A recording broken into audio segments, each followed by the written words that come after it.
the MEDC present. Richard, do we have anyone who would like to make a public comment, either in person or via letter? We did not have anyone who called, emailed, or showed up to sign up to comment. Okay, Dave, anyone online? Okay. All right, great. Then item number 1, approval of MEDC minutes from May 17th, 2021 meeting. These were quite extensive minutes. Thank you very much, Ryan. Really appreciate the skill that you put into them. No problem. Does anyone have any questions, comments, clarifications on these minutes? I hope you all read them thoroughly, because that level of detail deserves our attention, of course. Anyone? Would anyone like to make a motion on those minutes then? I'll make a motion to approve the minutes of May the 17th meeting. I second. It has been moved and seconded that we approve the minutes from the May 17th, 2021 meeting. This motion is debatable, amendable, and requires a majority vote. Any further discussion on this item? All those in favor of approving the MEDC minutes from May 17th, 2021 meeting, say aye. Aye. Those opposed say no. The motion carries unanimously, and we will approve the MEDC minutes from May 17th, 2021.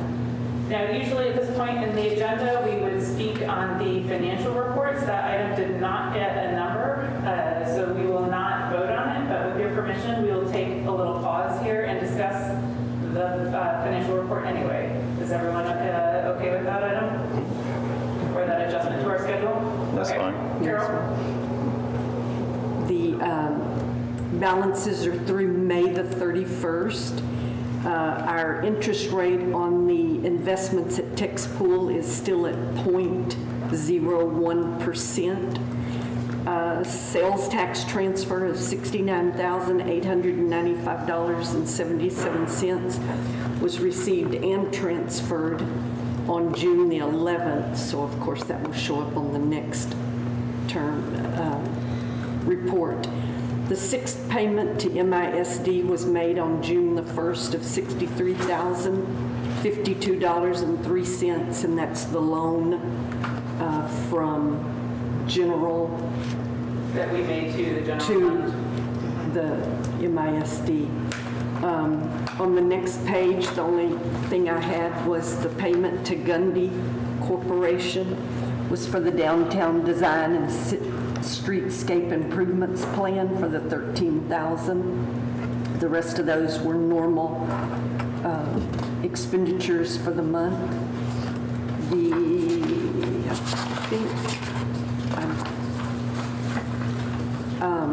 I just wanted to,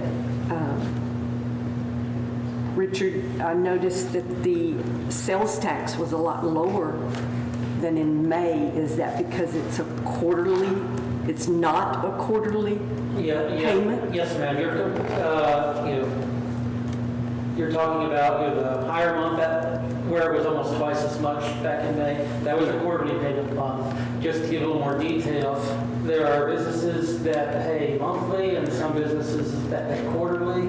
And so on the quarterly months, we get both the quarterly payers and the monthly payers. And so that is by design almost certainly be a much higher amount. Okay.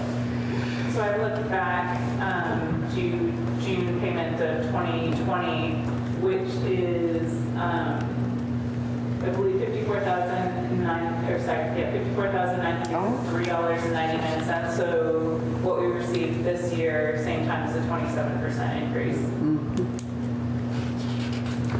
Sure. That's all I had on the report, unless someone else had something. Does anyone have any questions about anything in the report for Carol? All right then, we will glide on to item number 2, update on goat mascot costume, which was approved at the May 17th, 2021 meeting, and review of proposed artwork. Richard? Okay, and this is an item that the committee meeting on the goat mascot costume is narrowed down to a single company. You see some artwork attached that's provided by Sugars, who, towards the bottom of the page, lists a small sample of their larger commercial entities that they have done work for. And there are two similar but different pieces of artwork here on a proposed costume. Primary differences, on the left versus the some curvature to the horns, as well as to how full in appearance that the beard is. So I know you might not see those right away, but if you're taken to the details, it's easier to see that between the two of them. Now, is it one or the other, or can you say horns on number 2 and beard on number 1? Yeah. Yeah, and yes, Yes. they're Interchangeable? Yes and yes. It is a custom product, so we have the ability to pick one from one and one from the other and push them together. So it's not item 1 or item 2 only. It's the, Okay. we like this item here, we like that item here. I guess more of an a la carte. All right. We can take this one and piece it together to get the item that is, more favorable. Come in all cart. Yeah. How you like it, it's custom. The breadth of his nose, this is another way for the performance artist to have visibility, so he doesn't Right. stomp on little children. So any changes Okay. to that No. would reduce that visibility. So that's not, the other way they view is out of the mouth. So closing the mouth seems to be, not very doable, and then changing that nose section would also reduce that, so not terribly wise. Well, I prefer the horns on number 2 and the beard on number 1. That's my decision.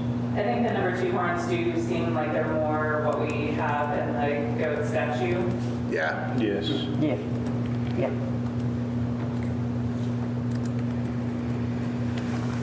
What difference would the beard make as far as performance or anything else? I mean, just a As far preference. as performance, I don't think that's significant. It's a facial feature that's right in the line of sight of those who are interacting with it and seeing it. I think maybe that might be a question that Jeff might be better able to answer than me with his history having worked with performance. I agree with Carol. I think the horns on 2 and the little goatee on the goat on 1 is probably the best. And it's gonna look. It's just a matter of if we're getting down to the short hairs now. So pardon the pun. I do have one question though. Are we close to maybe getting a color rendering after this discussion? Okay. Yep, they would do that after we get closer to the design we're looking at, but we wanted to, since we're so close to the meeting, last time we communicated with them, we wanted to talk to y'all and get a closer idea of, buying for the direction we were going in. And what the group had talked about, which included a woman from MISD who's involved in their theater department who will be recruiting and training the performers, was we talked about the goat being whimsical and approachable and that kind of thing. So slightly scruffy, fun, happy, not ominous or angry. So that's kind of why I went with the scruffy, the beard that looks like maybe more Krampus beard, but not so much like, not too barbered.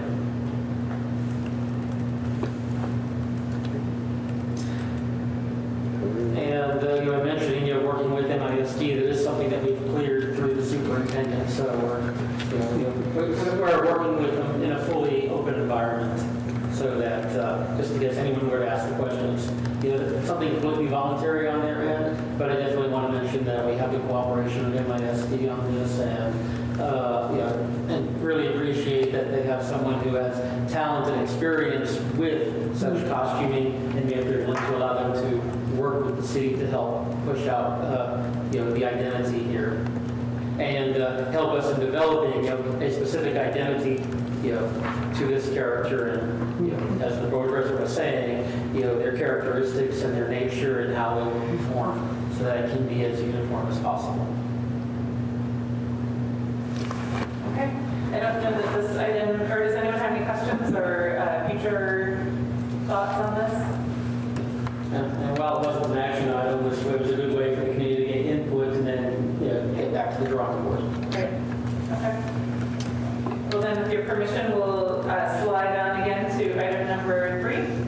Consideration and possible action on mid-year 2020-2021 FY MEDC budget amendment.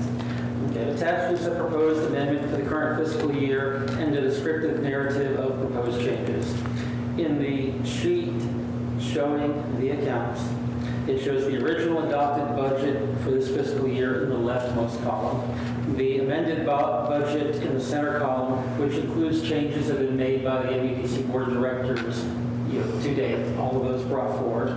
And then the column to the right is what is being proposed here tonight, and with changes then being made are described in the sheets to follow. Would you like me to go through those individually, or just take them as a question and answer? I'm happy to do it either way. Jim has the Maybe just to hit the highlights of the major changes so that we don't, Don't get bogged down word for word, and then just kind of hit the big picture, and then if Yes. anyone has questions, you go ahead and ask. Which screen? going to. Starting on the income, you see certainly a significant increase in the amount of proposed income.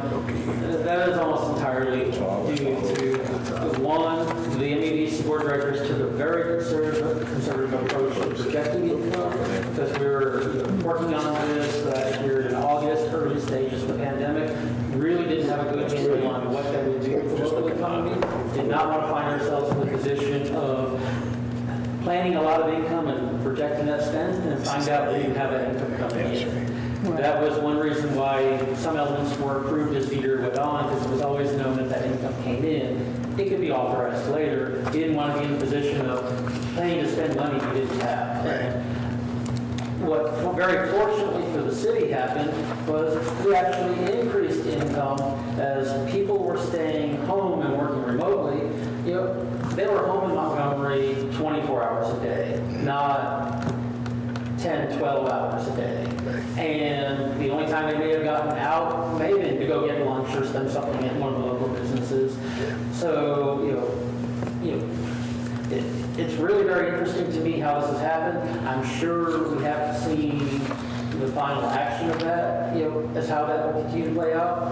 But Montgomery, in many ways, as a city, and by virtue of its connection, the MEDC, came out ahead in many ways, financially speaking, with regards to the pandemic. And so I don't know how permanent or how temporary that is, but I had to try to reflect accurate numbers here on the budget. One of the other items of note is, we have greater interest income than projected. Including in my projection here going from $4,000 to $5,000, is that the city, that I'm looking at, that the city will pay back the MEDC early on the loan. Otherwise, that would probably, if we carry it to term, that income would probably be around $6,000. I think that'll probably be paid by the end of summer. And, but that's still ahead of the budget, so 25% increase in the budget, I think you want to certainly mention that in there. Walking down through the primary categories under Category 1, Public Infrastructure, which is the second category down as they're color-coded. The only change there, certainly the largest single change on the budget, is projecting, and we're planning $200,000 of expenses for future downtown development work. That would be items to be set aside into a separate investment account through text pool, labeled for the downtown development projects. And, it's essentially gets into the next phase of what we're working on in downtown development. If the MEDC finds itself in a position where you've made more income than you expected this year, but you have a really big project on the horizon, so I was slating that money to go towards that purpose, trying to find the wisest way, at least in my opinion, to recommend to the EDC board. Let's see, sales tax reimbursement category, it was really a minor change. I think we did a conservative projection on the high side, and we're pretty close, but as the months get further on right now, it's growing even more, so that's why I want to make sure we have a number that we're comfortable with. There's a number of changes to the events category. One of the significant ones is the Southern Rum Runners event. It's not going to happen as it was originally projected. We're looking at regrouping with them possibly next spring. I'd want to keep their name on here, so it's an active category going into the next budget, but moving that money into another allocation. The Mud Bugs and Music category was a minor adjustment to get down to it's a closed project now, so that we know what the actual expenses are.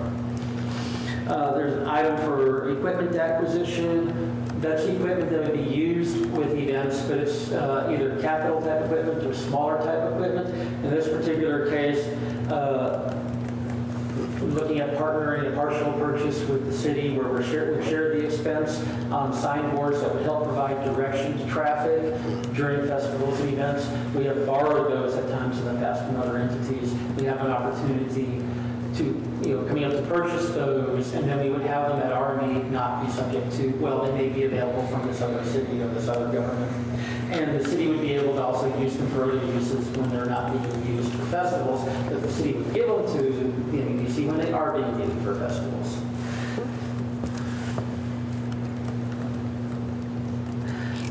Let's see, trying to not bog you down too far in details. The Montgomery Fall Festival, that would be another Charlie Diggs put-on event. He's looking at putting that event on in an October event.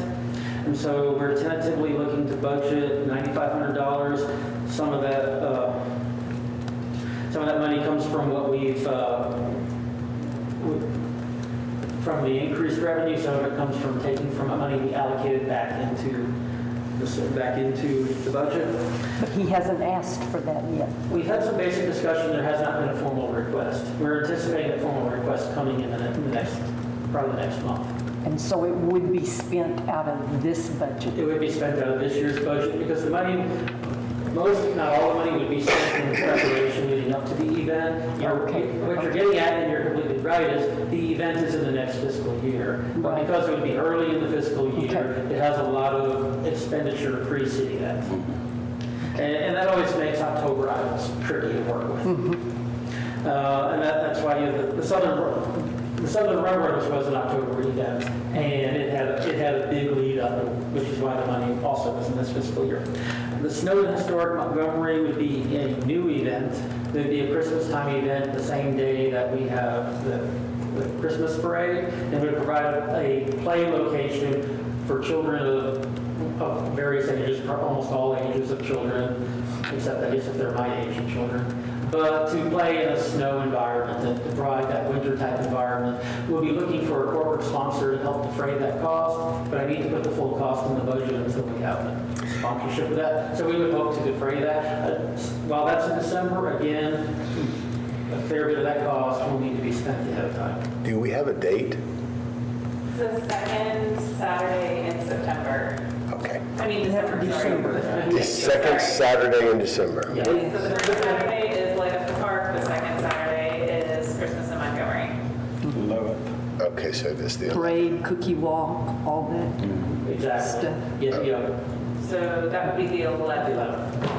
So the benefit of this, the thinking behind this is that it will take all day, hopefully, for the snow to disappear. So instead of people coming briefly for the parade and leaving, you'll have people wanting to stay for a significant period of time to experience the snow, shop, come back, eat, come back, that kind of thing, so that you get a much bigger economic impact from an event like this. And you might also get a significant, that'd be a draw as well, because I mean, when snow is not on the road and in people's houses, people enjoy it a lot more when it's a tourist attraction. Where is the location for that? We're looking at doing that at the city's recently acquired property that's 777 Klepper, which is across from Fernland. Beautiful. So, yeah, and once you learn the address, you're probably not going to forget it, right? It's easy. And it's also close to the parade route also, so. Exactly, the parade goes right by it. Fernland, while not specifically in a certain part of that weekend event, is open for business, and it's also a destination we like to advertise and highlight. So, and there's plenty of parking in the area. Yes, there is. So it's an effort to do something fun, give people activity, and prolong their day here in Montgomery. And you have a full family there. Married couple and a couple children, they can split up, one can shop, one can put the kids there. Can I ask a few questions about this event? Has it already been, do we have someone that's heading it up? Do we have we established much about that event yet? We had some we've had some meetings and some conversation with the contractor and preparing to, try to lock in a contract and be out on the. But nothing formal in terms of shaping the whole. So Jeff, I would love if you would be interested in being a snow king. The Snow King. I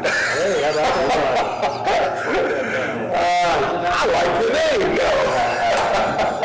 No, I would be happy to help out with that event because it's right in my backyard, so it wouldn't be too hard to. Literally and figuratively. It is, it really is, yeah. No, but that's something that I think you could build an entire Christmascape around that, and it would be remarkable. There are lots of other add-ons. The property across the street could be an opportunity for like a craft village. The Ransoms doesn't get going until much later, so that could be an opportunity for something down there. They've got the Keenan Railway Station, which has always been an underutilized, whatever you want to call it, that I think is plumbed, so electrified. So I mean, there's definitely opportunities to expand that part of town. You got the putt-putt place right next to it. And Longview is definitely a lure all by itself, plus they've got the parking and activities, and so I'm sure that he'd be interested in expanding his offering on that day. So I mean, there's a lot of different things that you could do to, again, leverage people staying longer, leverage the marketing opportunities to get more people here, et cetera. Okay. I'd be happy to head that up if you want, or be a part of whoever is heading it up. I think it's great. If you can follow me, all right? It's definitely a volunteer type of thing, so if people have ideas and enthusiasm, putting somebody's name at the top of the list and having them run with it is for sure. Oh, I'd love to do that. We'd have a lot of fun with that.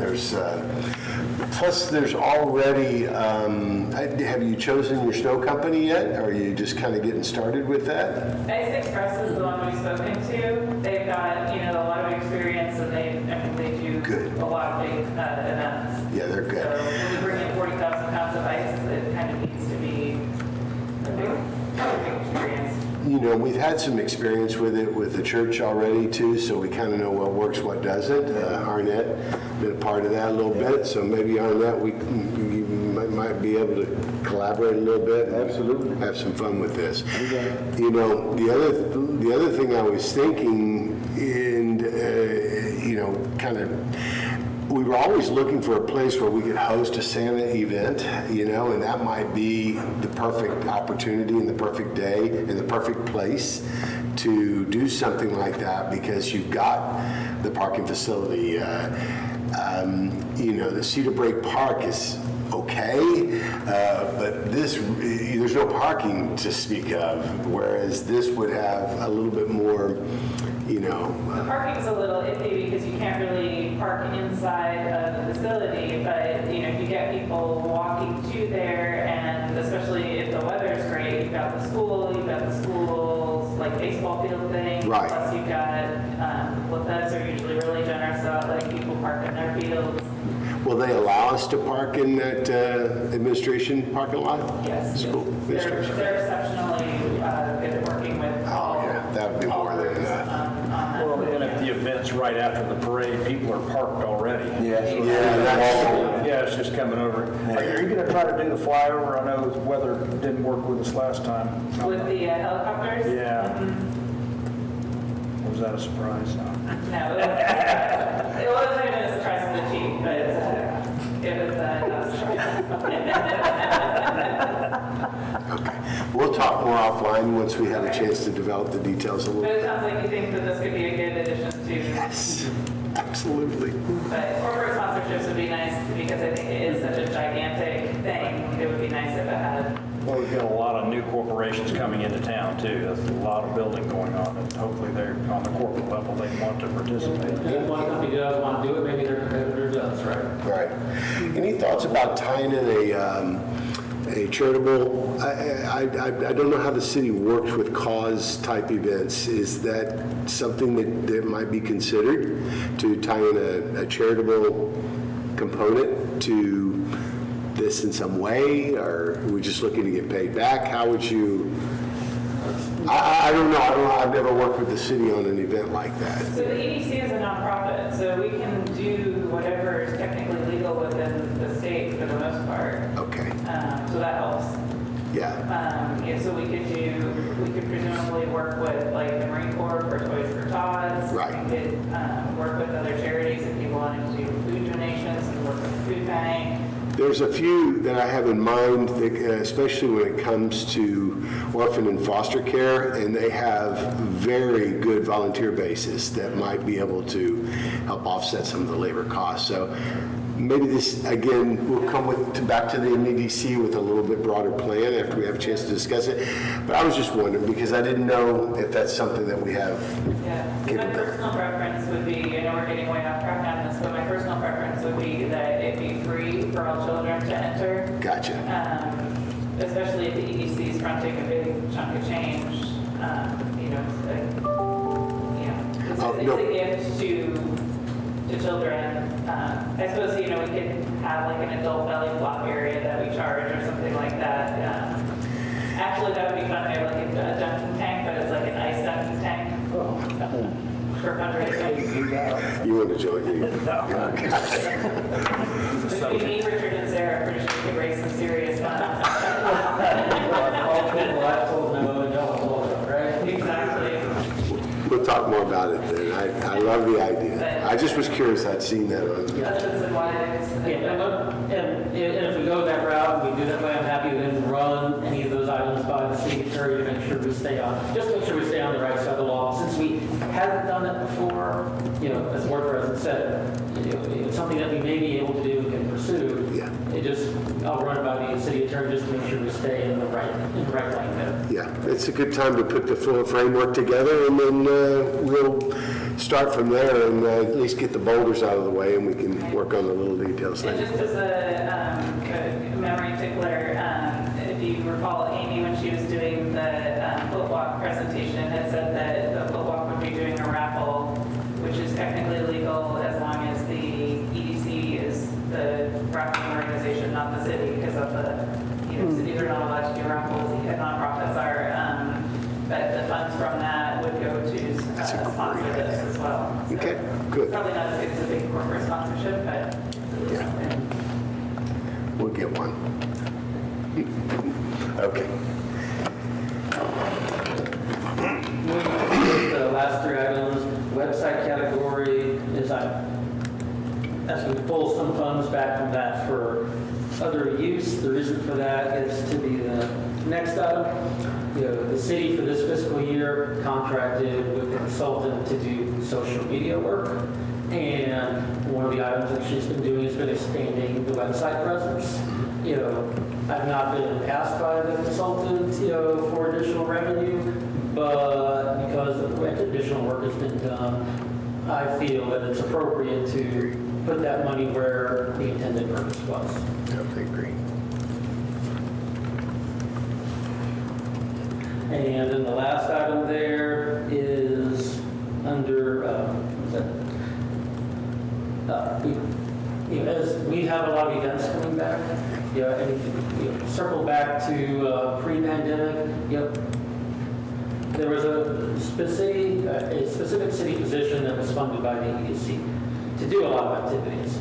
We don't have anyone employed, we don't have that position anymore. A lot of that has fallen on myself and the city staff, and that's, I believe, probably the best way the board president pointed out last meeting. I have another job to do. This is part of the job that I do, yes, but I have plenty of other work. I'm looking for, for approximately $1,500 a month to engage a consultant to work with us on a contract basis. Maybe this could work into ultimately a higher position, but at least for the rest of this fiscal year as a contracted position to take on tasks associated with putting on events.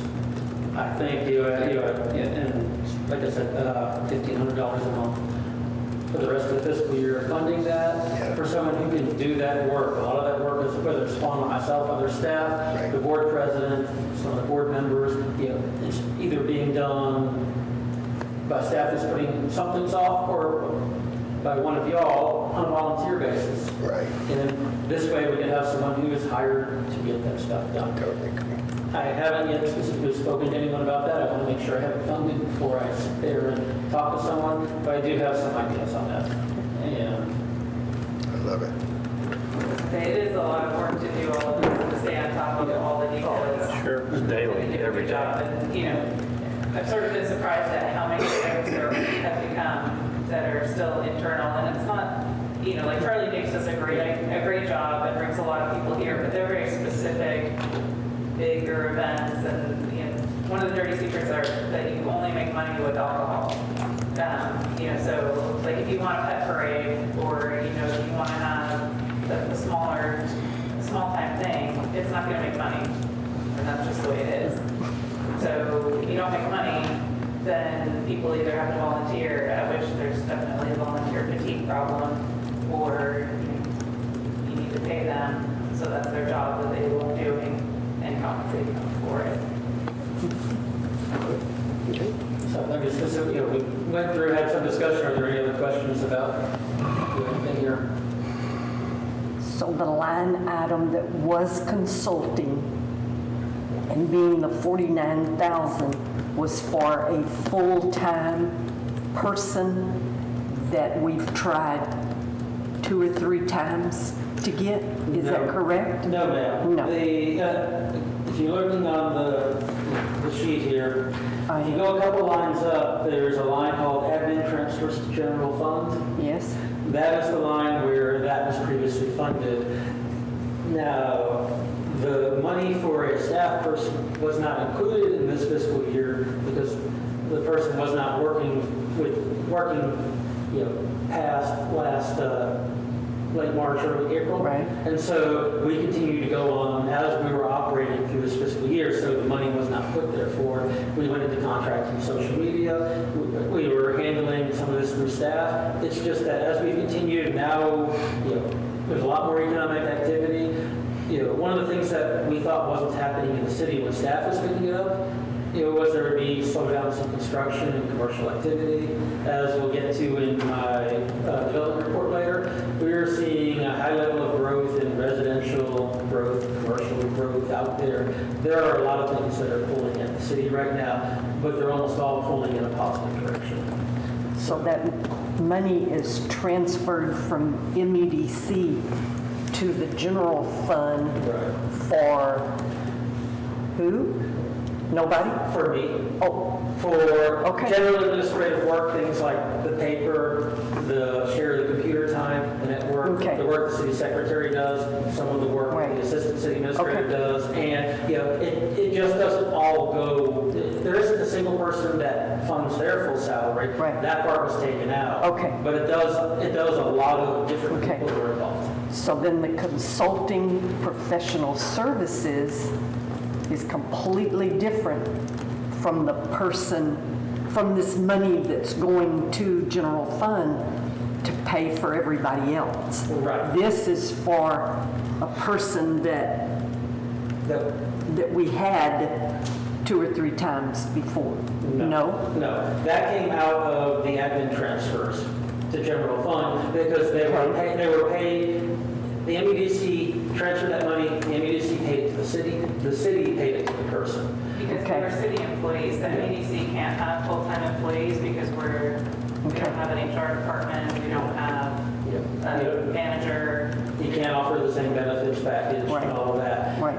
So, but the consulting category was added so that we could, for this fiscal year, contract with certain professionals for specific services, like we did with social media.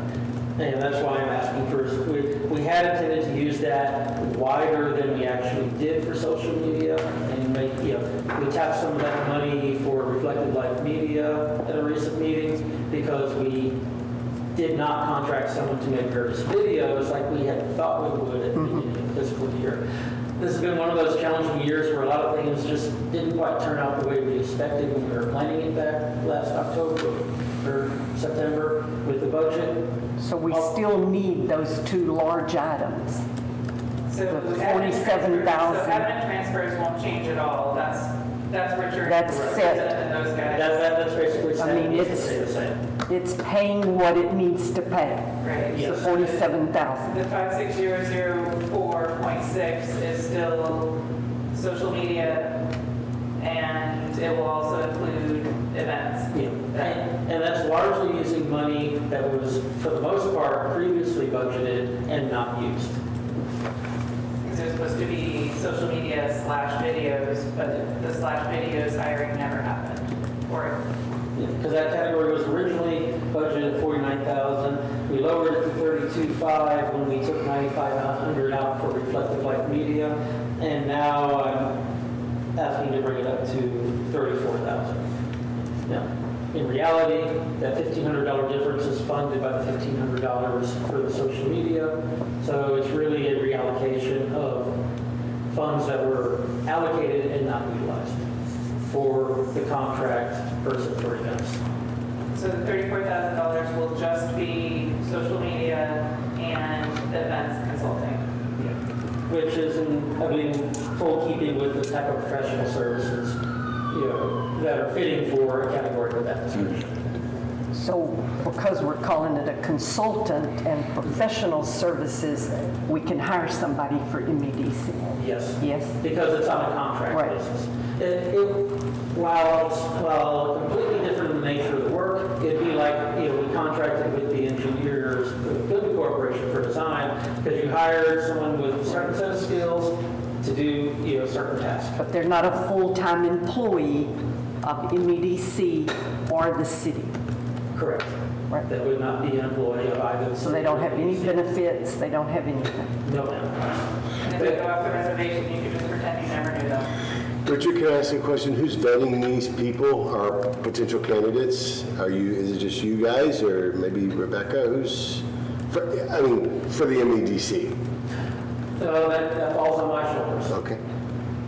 I was just And curious. it isn't that I typically just operate the vacuum, but the responsibility falls on my shoulders as the person that you have to carry out the will of the board. Got it. Okay. I was just curious. I don't know. Good question. That way, if it doesn't work out well, you come looking for me. It's your fault. Plausible reliability. I've had lots of things blamed on me over the years. I haven't done a few of them. And so you lowered the website from 8,000 to 65 because we're not using it as much?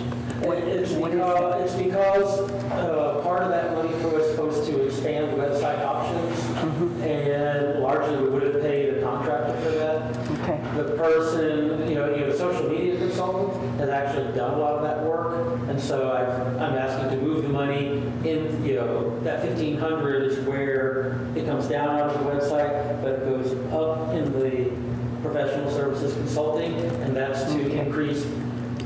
That's by the same dollar amount, $500 a month, $1,500 for the rest of the fiscal year. Our social media consultant, who's actually been doing website work. And when some of that gets ready to make a little more public, I think you will think it was a big bargain for what we get for that dollar amount. Because I've seen the preliminary work. I have a question about the downtown budget. The $200,000, is that just what was remaining of the excess sales or increase in sales? Like what's the justification behind 200?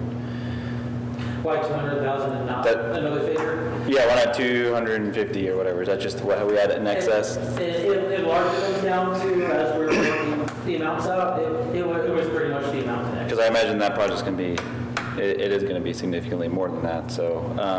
Yeah, it does break down to a zero income budget. And they haven't given us any clue on what it's going to be yet. There are some rounding items in here, but you probably have a better idea than most of some of the items that be there. And you have a better understanding than maybe some as to how big ticket some of those items can be. Yeah. Which is, the MEDC in the past, hasn't put specific tabs on some of the money that's been brought forward. I think for a couple of years, it's largely been assumed that a lot of that will go into the downtown area. And this is my effort to actually put a label on some of it. And also also explain to people who may look at this from the public end, oh, there's a lot of money here, where's that money going? Right. You know, Yeah. you have a label on it that people can understand and agree that is a valued item. They understand it's not just building a bank account, but it's actually going to something it's like saving to buy your next car. It might be sitting here in a pile in the bank, but it has a purpose. And Yeah. you know what that is, and that keeps you from spending it on something else of lesser value. Yeah, I appreciate that. This is going to go into its own separate tax pool account, Right, we right? need to put it in a separate tax pool account with a separate label on it that, that is understood, this is what it's for. We don't have the expense to spend it on today, but we will in the near future. Whenever we get some of those budget items from, or cost estimates from Gunda, is there a way we can take some of the existing cash that we have and also allocate it toward, because I know we have excess cash. That's not really, it's kind of out there in the ether a little Talk about bit. cash that's sitting in the... In the other tax pool, right.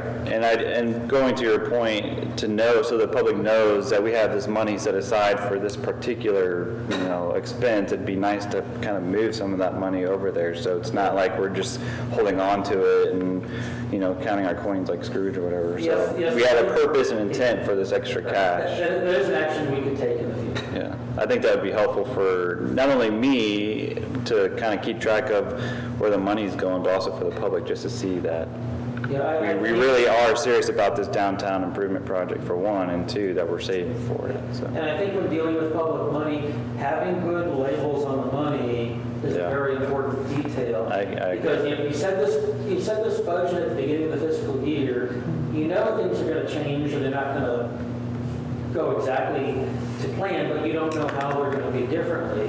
And that's why you have budget amendments to take that into account. But also, when you set that budget in October, some of these expenses you're not going to have for months. Right. But you've put that label on it. I like to think that's what we're doing here with that category is we're putting that label on there for expense we know we will have, we know we will need, and then everyone looking from the outside realizes we're taking the responsible path to assign that money now and not just putting it into another account and maybe we will remember to spend it on that later. Yeah.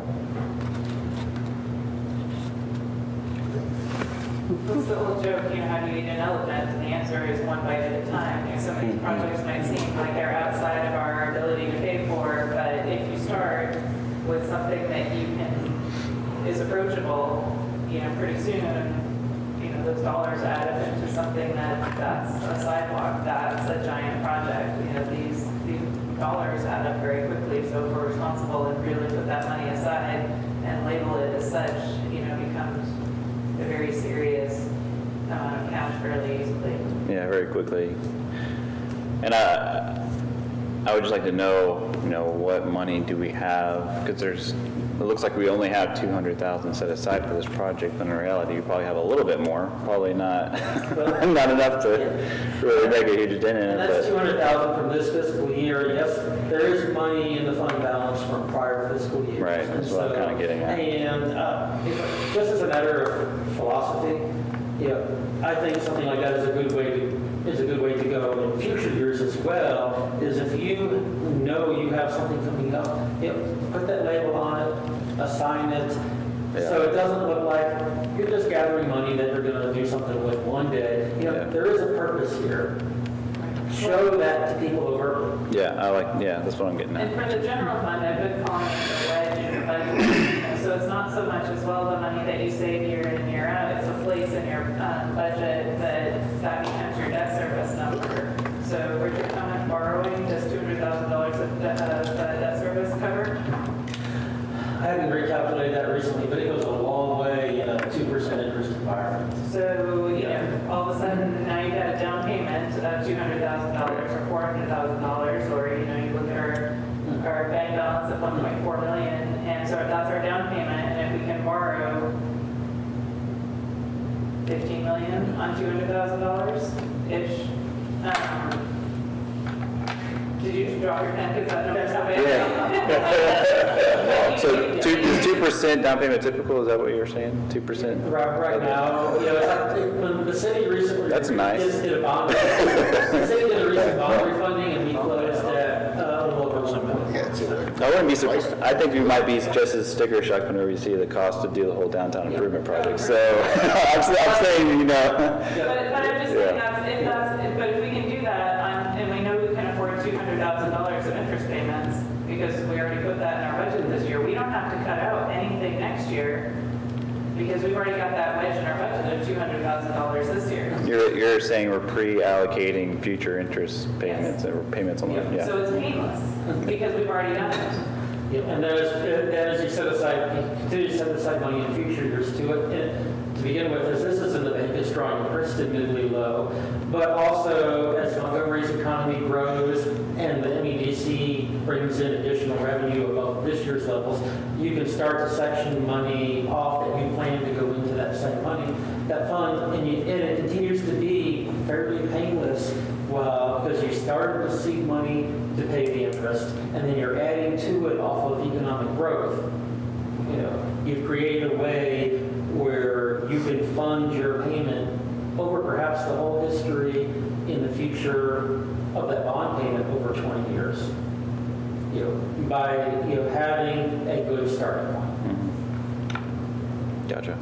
So anyway, that's how I like to think of the wedge. You just get your nose in there.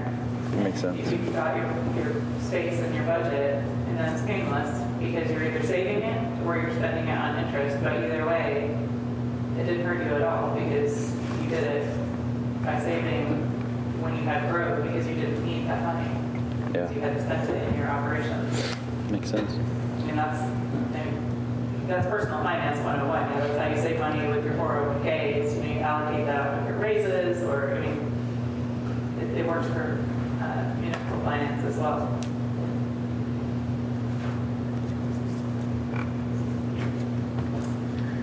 So do we need to make a motion to accept this? This is something that I do need a motion and approval from the board of directors in order to put it. Well, I'd like to make a motion then to go ahead and accept the reallocated, I would need I'm sorry, I need the word approve. to approve Thank you. the amended budget number 2 for the Montgomery Economic Development Corporation as presented by Mr. Tram. A second?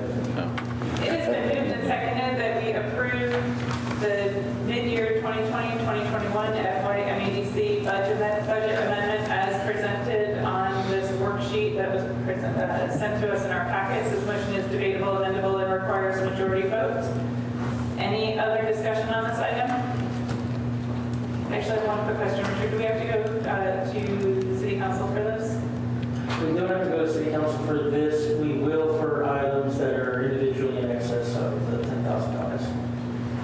So you have to get approval for the budget, the initial budget, but you don't have to get approval from the city council for an amendment? Well, the reason for that is because the initial budget includes expenditures over $10,000 or greater. And so the city also has the oversight over the general nature of the budget. Minor amendments are within the purview of the EDC as long as they don't exceed that $10,000 figure. Yeah, I get that. And so for instance, for items that, we did have budget amendments that were over that. Should there be, an individual expense in those that go over that, then that would need to go to city council. But doesn't the city council approve the initial budget? They do. But they don't have to approve an But amendment? they don't approve individual expenses. And so that's how this one falls. Or that was how it was explained to me by the city attorney. Okay. So this is kind of the opposite. If we were to have put this in the original budget with all of these different line items, then we wouldn't need to get approval for line items, even if they were over the $10,000 if we specifically had mentioned them in our budget. But since we're doing it the other way around, we're doing the budget without the specific, or the amendment rather, without the specific line items. Once we approve the specific line items, then we'll have to get approval. I do understand your point that it seems not entirely logically consistent, but then again, legal opinions, again, aren't always that way. That's fine. I'll leave it to y'all. It's like that's the question, right? Yeah. All right, we have a motion and second on the table. Are you ready for the question? All those in favor of the motion that we approve the mid-year 2020-21 FY MEDC budget amendment as presented in this agenda-based spreadsheet, say aye. Aye. Those opposed say no. The motion carries unanimously, and we will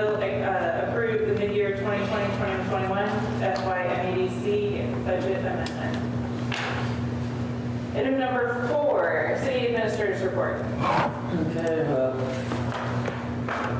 my written city administrator report to city council was included. I think that was done in error, but probably a similar error to why the budget was left off the memory item. I skipped to page 27 for the development report. Hit a number of the high items for you. Starting with, I think I touched on some of this earlier, residential and commercial projects are continuing at a strong pace through the city. On the east side especially, we have several projects going on. AutoZone is nearing completion, and they will be in a position in the near future where they would be able to open. I haven't been advised of what their planned opening date is, but if you look in the windows, you can see them stocking shelves. And, so Won't be long now. they are close to finalizing with the city. They can open on their own schedule after they've gotten the certificate of occupancy. Construction on Panda Express has started and is moving along. There's others to come in the area, in the downtown area. Centers and Stitchin, a sewing shop has opened up. In the 5 months completed for the year to date through May 31, 23 new homes were completed in the hills of Town Creek on the west side of the city. 30 new lots are open for sale for this summer.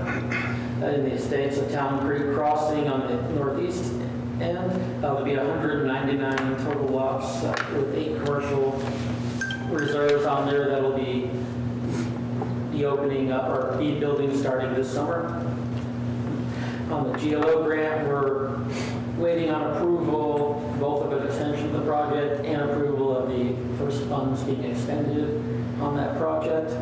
FM 149 turn lane, that construction is planned to start in late September. I believe September 24th is the date given by TxDOT on that.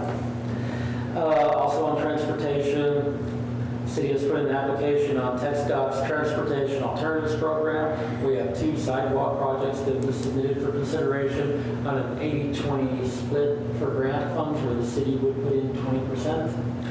It'll be October before we find out the results of that one, but the city will be playing the budget for that in the hopes that we get that funded. In the downtown improvement plan, we're expecting the draft report in late July.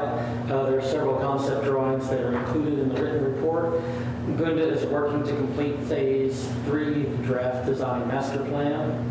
The next steps forward are to be identified at the time we get the coming draft by Gunda. One key item that is being closely looked at is how to maximize parking in the downtown area, especially in the light of that changes that are coming and some parking would be lost on 149. How to make sure we can have the most parking available in the downtown area, both for the benefit of businesses that are down there, but also for the benefit of consumers who want to shop. And if you have some more specific questions related to that project, I could recognize David Porcadale, who is the one coordinator. I just wanted to, I know we kind of skipped past this a little bit.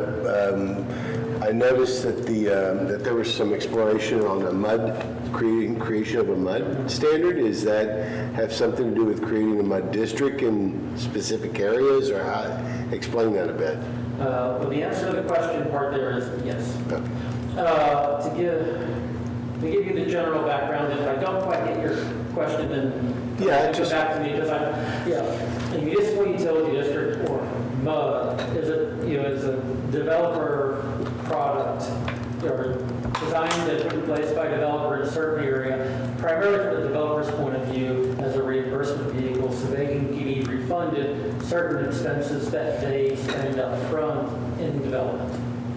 The city has approved in its history 2 separate MUDs with 2 different developers that are currently active.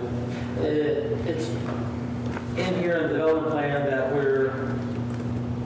the goal is to identify some specific standards that work within 3 basic questions or categories. How would the approval of a MUD district be beneficial to the residents of that area? And when a MUD is created, it's typically, almost exclusively, not exclusively, put over an area that has no residents or 1 or or 2 residents, typically no residents by a developer, who the developer owns all the land, and then 1 or 2 people are moved in there for the purposes of being the only residents to approve the MUD, so that the developer can get what the developer needs. In a lot of areas, that development would not happen with the MUD. So the city would want to know how it would be beneficial to the ultimate residents of the MUD. How does the proposed MUD district fit into the broader community? So not just for that area, but the area around it and the rest of the city. And then how does the proposed district benefit the city itself? So it's how, we want to look into defining specific ways so that the city would allow those MUD districts. How does it benefit the residents that will move in there? How does it benefit the other residents in the area? How does it benefit the city itself? So are there proposals now to establish MUD districts, or is it just something sort of preliminary? There's not one now, but there is one likely coming with another future development. Okay. And chances are there will be others to follow. Okay. And so it's, we're planning to have, a follow-up conversation with the city attorney sometime tomorrow. Myself, city attorney, 1 or 2 others from staff, to get some more information and to get the firm that we bring in for the city to help set standards that correspond to those criteria. Okay. So that when the next developer comes in and goes, I want to form a MUD district, Is the city positioning, here's what we want from you to start with. Right. Not making it up as we go along. is the city positioning itself to where someone from council or whatever will be on those boards? Well, that is nothing that we've discussed or don't have right now. I don't know what It attorney wouldn't be a bad idea if you've ever dealt with MUD boards. They tend to, it's a license to steal, basically. I have dealt with a couple MUD boards in my time. Yes. A well-run MUD board on purpose would be a good thing.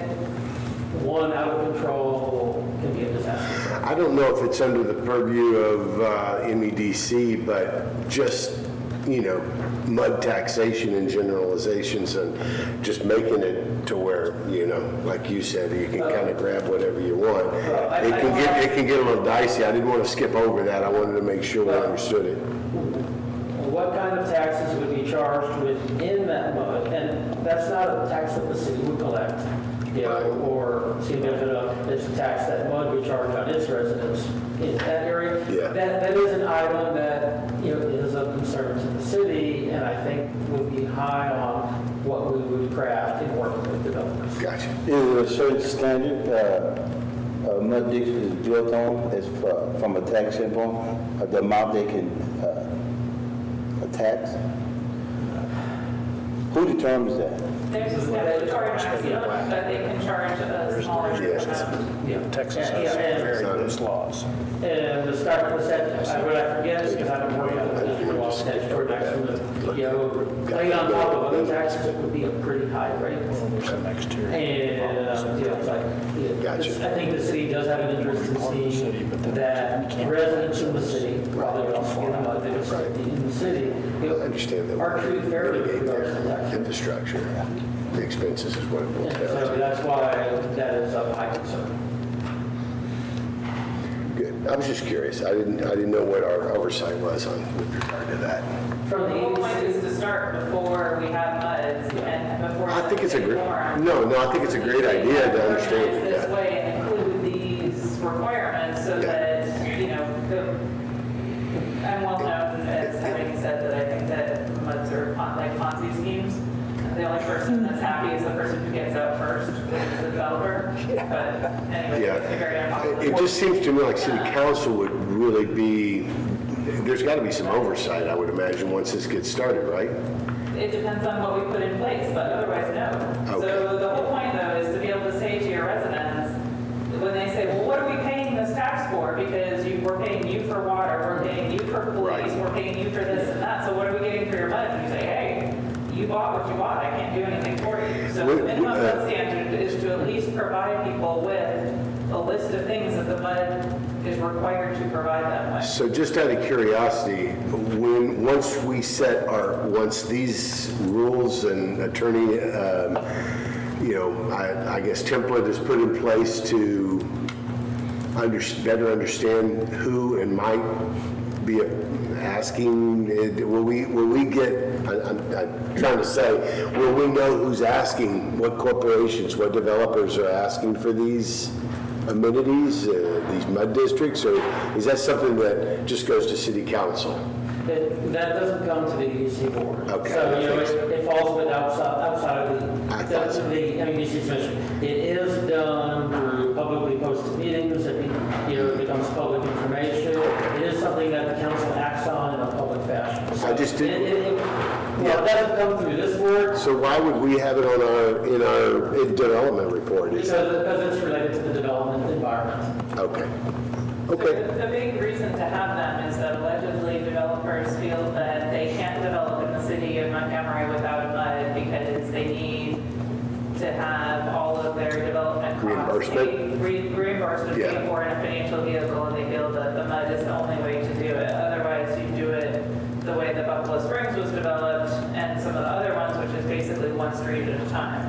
Okay. Whereas It makes sense to get the framework. Right, and the positive side is you can grow the city as it grows and not be able to provide these services and someone else is taking care of Except for it. we don't anyway. Right, Because the right. developer does all of that. Right, but So we're we're still on the hook increasing our for boundary. water and sewer and police, so we're still doing what we're doing, but the city's growing more rapidly, so it's actually more risky for us because instead of saying, okay, we need to accommodate one street worth of growth, so maybe 20 houses at a time, you look at, like, if you guys looked at the Camera property development report, that could be 500 houses that go up in a year. Right. And you've got to build a new sewage treatment plant, you've got to potentially drill a new well, you have Yeah, to that's- build a new water tower, and whoa, that's a lot of money. It's a big But what if positive. you build it and then, or, you start doing your stuff, which is ahead of what you have to do for building that development, and something happens to the developer? What if there's an economic recession and, houses don't sell?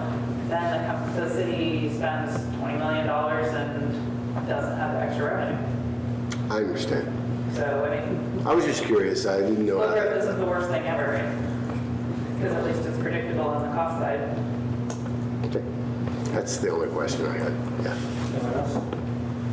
Carol will tell you how great it was when, we only have like 300 people here and city revenues were like $200,000 a year. Yeah. Sometimes it's relative, sometimes you get a whole new bag of issues. You didn't know if your check was coming or not. We're kind of in a sweet spot right now. That part was terrible, this part That's is right. scary. It's definitely this is a sweet spot. Both sides of it are less attractive. And then, while not part of my written report, one thing I did want to add, relative, under my report item to the board of directors here. The Texas Economic Development Council offers, in the second half of the year, typically offers several sales tax workshops to help economic development directors better understand the nature of what sales tax is collected for should be expended by economic development corporations. In the month of August, they'll be doing their annual conference or their annual class on that through virtual presentation. They'll also be coming to Houston in November. I plan to send an email out to MEDC directors to see if there's interest who would like to attend this training. And I just want to put it on your radar that we'll be sending that out for those interested. I think it is very good information. The Houston date is November 5th, and I don't have an exact location. In the past, it's been near Hobby Airport. During the period of August 13th through 27th is when they have it slated to be available virtually.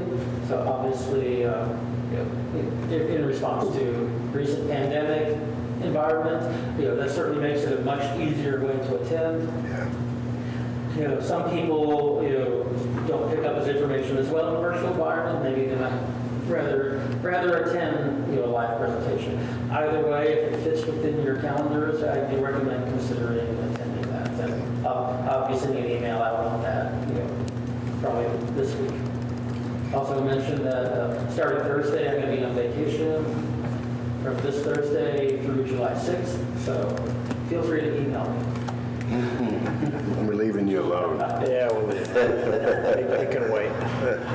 But, if there's anything that truly needs attention, Dave Corkadale is available here at City Hall. He doesn't go on vacation until I get back. All right. Sounds good. Thank you, Rich. And next item included this one's packet, copy of the monthly sales tax report. I think this is the second or third time this calendar year I put it in the packet.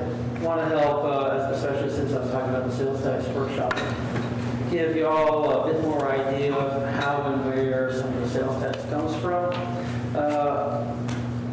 There's a lot of charts in there. If I can get your attention to page 7 of the report or page 43 of the packet. In the right column that's labeled May 2021, you see for the month of May, which is noted as a quarterly filer month, those are the top 25 companies for which sales tax was collected by the City of Montgomery, a quarter of which the sales tax collected comes to the Economic Development Corporation. And they're in order from number 1 as the most amount of money through number 25. There is obviously a much longer list of total companies. These are the top 25 payers. On that list, you see 2 grocery stores, 7 restaurants, 2 companies that are involved in pet care and supply, 2 gas stations, 3 companies that are involved in construction in some way, not counting Jim's Hardware. That's one of those 3. So it's more of a retail hardware store. And and you can see where they fit some of those. And I just wanted to give this to you for a lot of for basic education. If you have questions on it, happy to take those questions also out of meetings to go into more details. One question I get a lot is they see Amazon at number 18. Amazon's divided into multiple companies. They quite often have 2 of them on the list. The second one, service the marketplace on there. I think their media-driven portion of it usually comes in just above or below around number 20 and 25, low 20s or high 20s. So they operate, I believe, 4 different companies with the name Amazon, 2 of which are often in the top 25. So, and a lot of these, while you receive the legal name of the business, you would recognize those companies by another name. Number 5 on there, the other side, that's Chick-fil-A. I'm not going to go through the whole list, but you would recognize a lot of these unrecognizable names. So just by companies that are here. But, Chick-fil-A's right up there with Pizza Shack is number 7. Is that right? That one. Yeah. McCoy's Shack number 7 is the look See, but you wouldn't know. Oh, this is I mean, quarterly. Yeah. This is monthly. yeah. And this list includes, Ransom's, Burger King, McDonald's, that are within some of these names here. What's 18 sourcing? I'm sorry? Number 6, 18 sourcing. That one I don't know. It's a company out of Louisiana. I think they may be involved in construction, but I hadn't seen them on the list previously, and so I was doing a little detective work, hadn't even figured that one out. So that would be the one that you go to for the question, right? Yeah.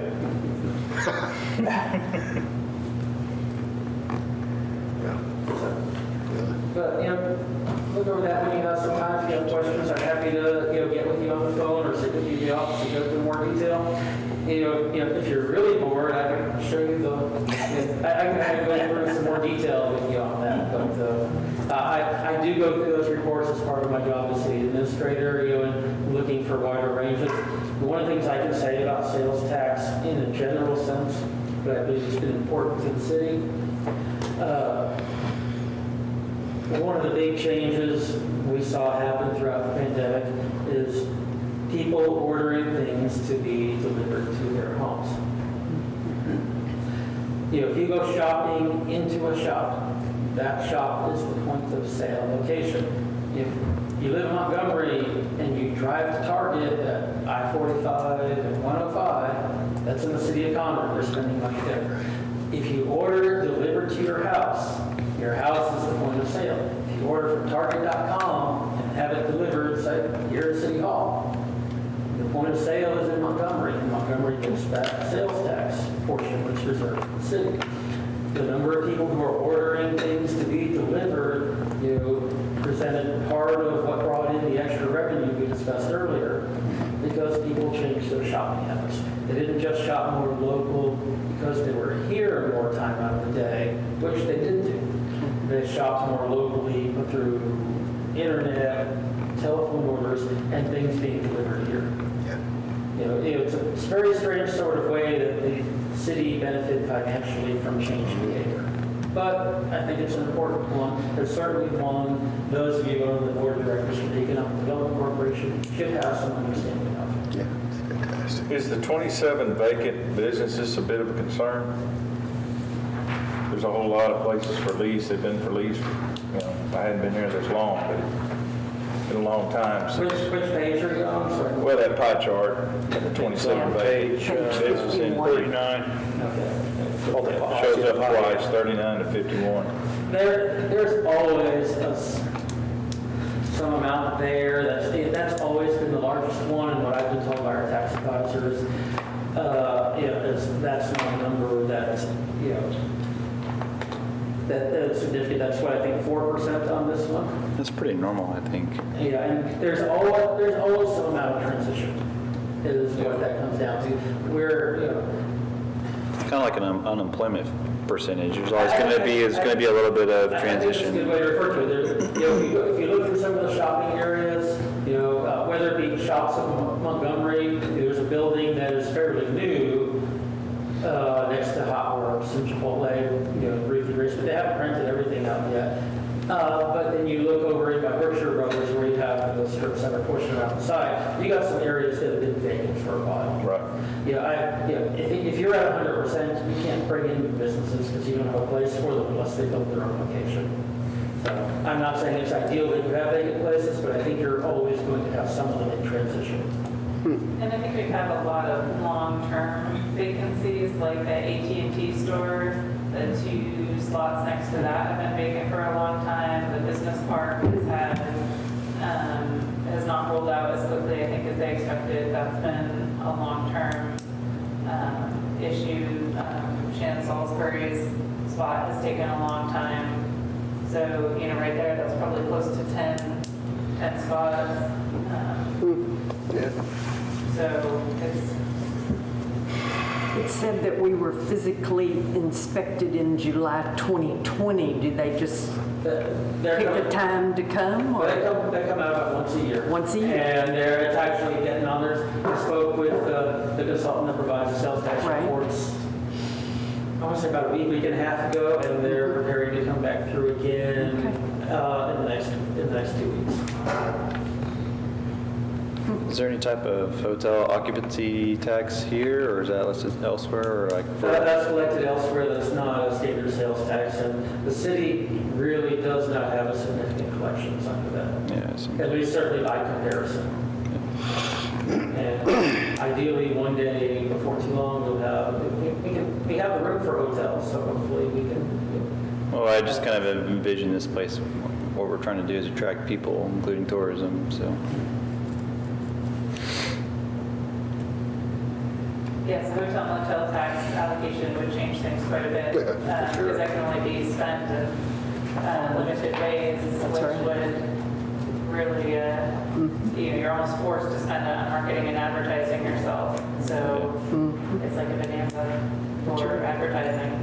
Yeah. Is the Jacobs project on hold, or? I guess we haven't been given any official notice, but it's essentially on hold for You now. can't get funding. The closest thing we can find. And again, depending on how he reaches people, if it's Airbnb, then we don't get top money for that. So The Those rules may be changing now. Yeah. They look like they're moving in that direction. I think ultimately that will be the way, that will fall right in line with hotels ultimately. Sure will, yeah. Well, Does anyone have any other questions for Richard?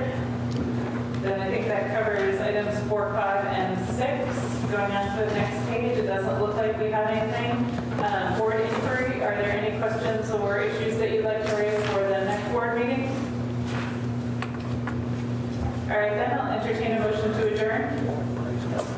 I'll make the motion to adjourn this meeting. second. Motion and a second to adjourn. All those in favor say aye. Aye. Those opposed say no. The motion passes unanimously, and we're adjourned at 7:16. Thank you very much, everyone. Tell me it didn't.